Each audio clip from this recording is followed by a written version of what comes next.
Hi friends, இன்றைக்கி நம்ம ரொம்பவே சூப்பரான இன்ஸ்டன்ட் மாங்காய் ஊறுகாயும் காரசாரமான இட்லி மிளகாய் பொடியும் தான் ஃப்ரெண்ட்ஸ் செய்ய போகிறோம்.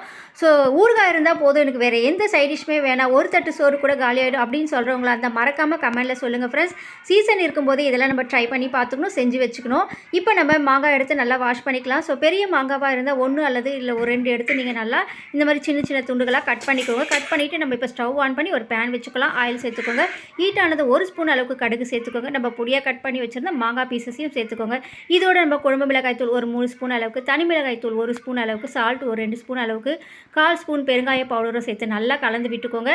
ஸோ ஆல்ரெடி நம்ம ப்ரிப்பேர் பண்ண அந்த குழம்பு மிளகாய் தூள்லேயே பார்த்திங்கன்னா மிளகு, சீரகம், வெந்தயம்லாம் சேர்த்துருக்கிறதுனால டேஸ்ட் ரொம்பவே நல்லாயிருக்கும். நம்ம தனியாக அதெல்லாம் பொடிச்சு சேர்க்க வேண்டியதே இல்லை. இப்போ இதை நல்லா 1 நிமிஷம் நல்லா கலந்து விட்டுக்கோங்க.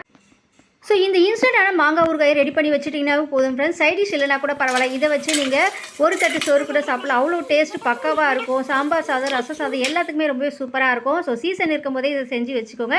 நெக்ஸ்ட் நம்ம இந்த மாங்காய் ஊறுகாய் வச்சு 1 இயர் வரைக்கும் யூஸ் பண்ணுற மாதிரி ஒரு மாங்காய் ஊறுகாய் வீடியோ அப்லோட் பண்ணுறோம். அதையும் மிஸ் பண்ணாமல் பாருங்கள். இப்போ நம்ம காரசாரமான இட்லி மிளகாய் பொடி செய்யலாம் ஃப்ரெண்ட்ஸ். இந்த டம்ளர் அளவில் பார்த்திங்கன்னா ஒரு 2 டம்ளர் அளவுக்கு நம்ம கடலை பருப்பு சேர்த்துருக்கோம். இப்போ இது நல்லா ஸ்டவ் எப்பவுமே நீங்கள் ரோஸ்ட் பண்ணும்போது மீடியம் ஃப்ளேமில் வச்சு ரோஸ்ட் பண்ணிக்கோங்க. கைவிடாமல் நல்லா கலந்து விட்டுக்கிட்டே இருங்க. ஈவனாக அது ரோஸ்ட் ஆனதாக பார்த்திங்கன்னா அந்த டேஸ்ட் நல்லாவே இருக்கும். இப்போ இது நல்லா ரோஸ்ட் ஆகிடுச்சு.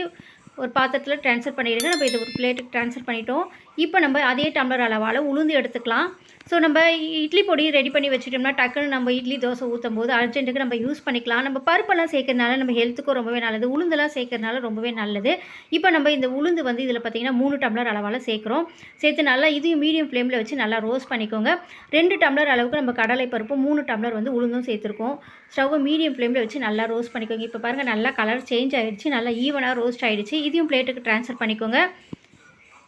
இந்த அளவுகளோடு செஞ்சிங்கன்னா ஃப்ரெண்ட்ஸ் ரொம்பவே காரசாரமாக இருக்கும்.